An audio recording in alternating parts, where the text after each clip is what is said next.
성형수술 도중 과다출혈을 방치해 환자 권대희 씨를 숨지게 한 혐의로 재판에 넘겨진 병원장에게 징역 3년이 확정됐습니다. 판결 직후 유족은 환자의 생명을 위협하는 이른바 공장식 수술을 멈춰달라고 호소했습니다. 김다연 기자가 보도합니다. 지난 2016년 9월 고 권대희 씨는 서울 강남의 병원에서 사각턱 축소 수술을 받았습니다.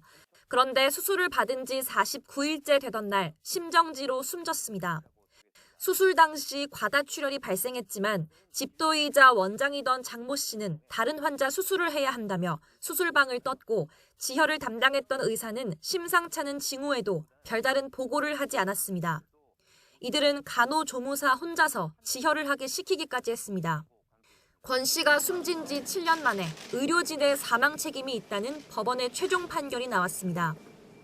앞서 2심 재판부는 의사 여러 명이 환자 1명에 대한 수술을 단계별로 맞는 병원 구조를 지적하며 환자의 출혈량을 제대로 파악하지 못해 수혈 결정이 지연된 점을 권 씨 사망의 주된 원인으로 지목했습니다.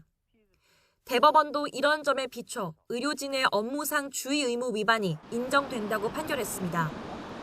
또 간호조무사에게 30분가량 지혈을 맡긴 건 엄연한 무면허 의료 행위라고 재차 확인했습니다. 결국 장 씨는 업무상 과실치사와 의료법 위반 혐의를 모두 유죄로 인정받아 징역 3년과 벌금 1,000만 원이 확정됐습니다.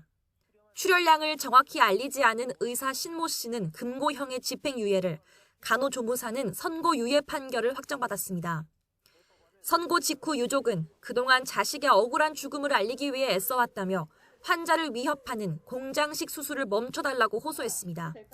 환자가 동의하지 않은 유령 대리 수술과 분업식 공장 수술은 범죄 수술인데 이 나라는 과실범으로 처벌을 하니 판례가 꼭 필요했습니다. 그러나 유죄가 확정됐다고 해서 의사 면허가 모두 박탈되는 건 아닙니다. 면허가 취소되려면 업무상 과실치사가 아닌 의료법 위반만으로 금고 이상형을 받아야 해서 장 씨를 제외한 동료 의사들은 면허를 유지할 수 있게 됐습니다. 취소되더라도 3년이 지나면 다시 받을 길이 열려 있어서 면허 취소 기준을 손봐야 한다는 지적도 나옵니다. 오는 9월부터는 이른바 권대희법이 시행돼 수술실 내 CCTV 설치가 의무화될 전망입니다.